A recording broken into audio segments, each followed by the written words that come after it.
Good morning, everyone. Today we are going to study about pedagogy, andragogy and heutagogy. आज हम शिक्षा शास्त्र, प्रौढ़ शिक्षा एवं स्व अधिगम के विषय में पढ़ेंगे। शिक्षा शास्त्र। शिक्षा शास्त्र एक शिक्षण की विधि है। यह एक शिक्षण की विधि है, मेथड ऑफ टीचिंग है, जिसमें विशेष रूप से शैक्षणिक विषय या सिद्धांत की अवधारणा को पढ़ा जाता है। The method and practice of teaching specially in academic subject और थियोरेटिकल कॉन्टेक्स्ट। इसके बाद हम देखते हैं प्रौढ़ शिक्षा एंड्रोगॉजी। ये जो प्रौढ़ शिक्षा या एंड्रोगॉजी है, ये method and practice of teaching of adult learners. ये अडल्ट लर्नर्स की शिक्षा की विधि है, जिसमें वयस्क शिक्षार्थी होते हैं। वयस्क शिक्षार्थियों को पढ़ाने की विधि और अभ्यास है। इसमें स्वनिर्देशित अधिगम और वयस्कों के जीवन अनुभव पर विशेष ध्यान दिया जाता है। It focuses on self directed learning and using adult life experiences. इसके बाद हम देखते हैं ह्यूटागॉजी, स्व अधिगम। जो ह्यूटागॉजी है, स्व अधिगम, इसका मतलब होता है, जैसे नाम से स्पष्ट है, स्व अधिगम, स्वयं के द्वारा पढ़ना। किसके द्वारा पढ़ना? स्वयं के द्वारा पढ़ना, self. Heutagogy means a student-centered learning approach promotes self-directed learning, allowing learners to control what, how, and how will they learn, fostering autonomy and essential lifelong skill for a dynamic environment. यह छात्र केंद्रित सीखने का स्वनिर्देशित तरीका है, जिसमें सीखने वाला यह नियंत्रण कर पाता है कि वह क्या, कैसे और कितना अच्छा सीखता है, जिससे गतिशील माहौल के लिए स्वायत्तता और ज़रूरी आजीवन कौशल को बढ़ावा दिया जाता है। Next we are going to see the difference between pedagogy, andragogy and heutagogy. These are some aspects according to which we are going to differentiate pedagogy, andragogy and heutagogy. So, pedagogy, learners में कौन होते हैं? Children. मतलब जो शिक्षा शास्त्र होता है उसमें शिक्षार्थी जो होते हैं वो विद्यार्थी होते हैं, बच्चे होते हैं। एंड्रोगॉजी में अडल्ट होते हैं, वयस्क होते हैं। और ह्यूटागॉजी में लाइफ लॉन्ग लर्नर्स होते हैं जो आजीवन सीखते हैं। कहने का अर्थ है, in pedagogy learners are children who depend on teachers for guidance. Learning is structured and controlled by teachers. And in andragogy, learners are adults who bring life experience into learning. They are independent and goal-oriented. Heutagogy means learners are lifelong learners who take full responsibility for learning. They decide what and how to learn. Next is learning approach. Learning approach को हिंदी में हम कहते हैं अधिगम दृष्टिकोण. Pedagogy के अनुसार it focuses on teaching children. Pedagogy के अनुसार it focuses on teaching children. यह बच्चों को पढ़ाने पर केंद्रित होती है. Focuses on teaching children through fixed curriculum and learning is teacher directed. In andragogy focuses on educating adults based on needs and problems.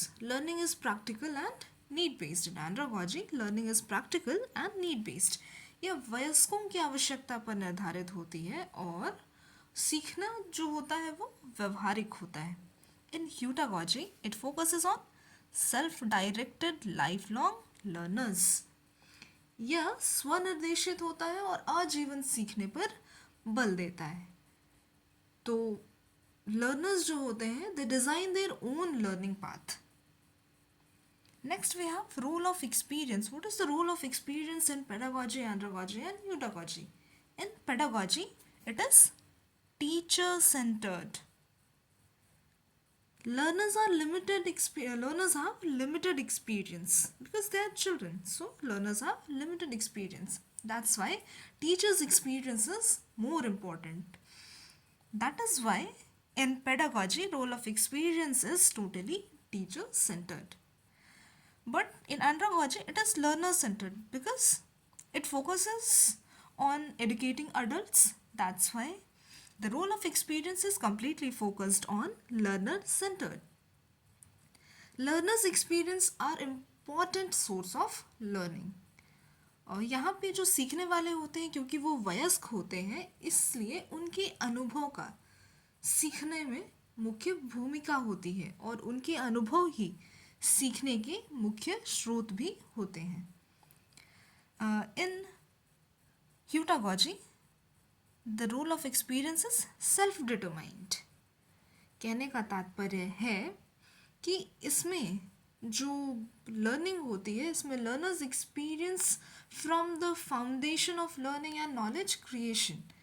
So the learning is totally based on experience. Role of experience की अगर हम लोग बात करें तो in pedagogy it is teacher centred learning approach. Why it is teacher centered learning approach? Because learners have limited experience. As I have already discussed now, learners have limited experience. That's why it is teacher centered. Andragogy, it is learner centered because the important source of learning comes from the experience of learners. And in pedagogy, learners experience from different forms of knowledge, different forms of learning. So the role of experience in pedagogy is self-determined and autonomous. Subject orientation, that means विषय की उन्मुखता, ये limited होता है pedagogy में. क्यों limited होता है? Because curriculum is rigid. पाठ्यक्रम जो होता है वो कठोर होता है, इसीलिए विषय की जो उन्मुखता होती है वो लिमिटेड होती है, सीमित होती है. In andragogy it is very high. ये बहुत अधिक होता है. क्यों अधिक होता है? Because subject is linked to very practical usages. That's why it is subject oriented and the orientation is very high. Next is in pedagogy it is essential. Subject oriented is essential, मतलब much necessary. Why? Because it is applied in the new situation. That's why it is very essential. ये बहुत ही आवश्यक होता है क्योंकि नए संदर्भों में ज्ञान को लागू करने के लिए ये बहुत ज़रूरी होता है. Next we have orientation of learning. That means अधिगम अभिविन्यास, या जो जिस प्रकार हम सीख रहे हैं वो किस प्रकार का सीखना हो रहा है. Learning is subject matter oriented. जो सीखना होता है वो विषय वस्तु पर आधारित होता है और generally focuses on exams. Generally focuses on exams. And in andragogy, uses experience of the learners. ये जो लर्नर होते हैं उनके एक्सपीरियंस को ये एक्सेप्ट करता है. उनके एक्सपीरियंस पे ही लर्निंग होती है. ओरिएंटेशन ऑफ लर्निंग जो एंड्रोगॉजी में होती है वो बेस्ड ऑन लर्नर्स एक्सपीरियंस. क्यों? क्योंकि वे प्रॉब्लम सेंट्रिक होते हैं, ऑल्सो एक्सपीरियंस ओरिएंटेड भी होते हैं. इसीलिए अधिगम अनुभव जो होता है वो समस्या केंद्रित होता है और साथ ही अपने स्व अनुभव से वो निर्देशित होता है. And in pedagogy, what is the orientation of learning? It is essential use of learner's experience. यहाँ पे जो लर्नर का एक्सपीरियंस होता है उसको अधिक महत्व दिया जाता है. Learning is based on essential use of learner's experience because learner is the center point of these kind of learning. Then readiness to learn. Readiness to learn means सीखने की तैयारी करना. Readiness depends on developmental stage in pedagogy because developmental stage of the child is the most important factor in the pedagogy. सीखने की तैयारी विकास की अवस्था पर निर्भर करती है, इसीलिए जो सीखने की तैयारी है वो बालक के विकास के विभिन्न चरणों को ध्यान में रख करके ही की जाती है. In andragogy, readiness related to social role and needs. सीखने की तैयारी में सामाजिक भूमिका और आवश्यकता दोनों जुड़ी हुई होती हैं. And in heutagogy, it is driven by intrinsic motivation. ये आंतरिक प्रेरणा से संचालित होती है और इंट्रिंसिक मोटिवेशन ही सेल्फ ग्रोथ को प्रमोट करता है. ये सेल्फ ग्रोथ को प्रमोट करता है. इस वजह से जो सीखना होता है वो लाइफ लॉन्ग चलता है या पूरे जीवन भर चलता है. यहाँ हम देखेंगे इसके नेक्स्ट स्लाइड में, ये इसका हिंदी ट्रांसलेशन है. इसको हम लोग एक जल्दी से क्विक रिवीजन के जैसे देख लेते हैं, जिसमें जो एस्पेक्ट होता है फर्स्ट लर्नर जो होते हैं शिक्षार्थी. इसमें कौन होते हैं? बच्चे होते हैं, इसमें वयस्क होते हैं और इसमें आजीवन सीखने वाले होते हैं. जो लर्निंग अप्रोच है, अधिगम का दृष्टिकोण, ये बच्चों को पढ़ाने पर केंद्रित होता है. जो एंड्रागॉजी है वो वयस्कों की शिक्षा पर केंद्रित होती है और जो यूटागॉजी है वो खुद के द्वारा लाइफ लॉन्ग आजीवन सीखने पर केंद्रित होती है. अनुभव की भूमिका, रोल ऑफ एक्सपीरियंस की अगर हम लोग बात करें तो ये टोटली टीचर सेंट्रिक शिक्षक केंद्रित होता है. प्रौढ़ शिक्षा में क्योंकि वयस्कों को शिक्षा दी जा रही है इसलिए शिक्षार्थी केंद्रित होता है. और यूटागॉजी में ये स्वनिर्धारित होता है, खुद के द्वारा ये निर्धारित किया जाता है. अधिगम पद्धति की अगर हम लोग बात करें तो अगेन ये टीचर सेंट्रिक लर्निंग होता है. ये कोऑपरेटिव होता है, ठीक है, कोऑपरेटिव होता है. इसके अलावा स्टूडेंट सेंट्रिक होता है. ये ऑटोनोमस होता है और सेल्फ डिपेंडेंट होता है. ये किसी और पर निर्भर नहीं करता है और खुद के द्वारा संचालित किया जाता है. विषय उन्मुखता की अगर हम लोग बात करेंगे, सब्जेक्ट ओरिएंटेशन की, तो ये लिमिटेड होता है, सीमित होता है. पेडागॉजी सीमित होता है. एंड्रागॉजी में बहुत अधिक होता है, बहुत ज़्यादा होता है. जो विषय की उन्मुखता होती है, जो ओरिएंटेशन होती है, क्योंकि हम लोग अपने अनुभव के द्वारा सीख रहे होते हैं, इसीलिए इसमें जो विषय की उन्मुखता है, ओरिएंटेशन ऑफ लर्निंग है, वो बहुत अधिक होता है. और यूटागॉजी में ये बहुत आवश्यक होता है. एंड्रागॉजी में बहुत अधिक होता है, यूटागॉजी में बहुत आवश्यक होता है. क्यों बहुत आवश्यक होता है?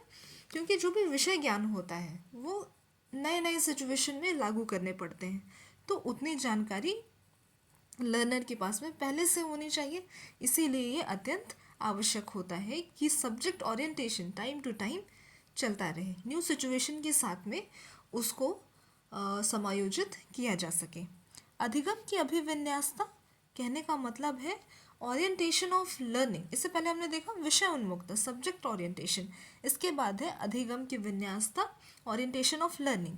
ये टोटली सब्जेक्ट मैटर पर बेस्ड होता है. जो शिक्षा शास्त्र होता है वो टोटली सब्जेक्ट मैटर पर बेस्ड होता है. एंड्रागॉजी में ये एक्सपीरियंस पर बेस्ड होता है, अनुभव पर आधारित रहता है. और यूटागॉजी में जो अनुभव, स्व अनुभव होते हैं, उनके उपयोग पर आधारित रहता है कि आपके पास जो अनुभव है, जो एक्सपीरियंस है, how you are using that experience in the new situation. तो यही है अधिगम की अभिविन्यासता या ओरिएंटेशन ऑफ लर्निंग. सीखने की तैयारी, रेडीनेस टू लर्न, ये विकासात्मक अवस्था पर निर्भर करता है. बच्चों का जैसा जैसा विकास होते जाएगा वो लोग उसी प्रकार से सीखते चलेंगे. ऐसा पेडागॉजी में होता है. एंड्रागॉजी प्रौढ़ शिक्षा में ये सामाजिक भूमिका और आवश्यकता पर आधारित होती है, क्योंकि वयस्कों को शिक्षा दी जा रही होती है, इसीलिए ये आवश्यक होता है. इसकी जो आवश्यकता होती है वो वयस्कों को ध्यान में रख करके रखी जाती है. और जो स्वाधिगम होता है वो आंतरिक प्रेरणा से प्रेरित होता है, इंट्रिंसिक मोटिवेशन से वो प्रेरित होता है, driven by intrinsic motivation, and also it promotes self growth. This is all for today.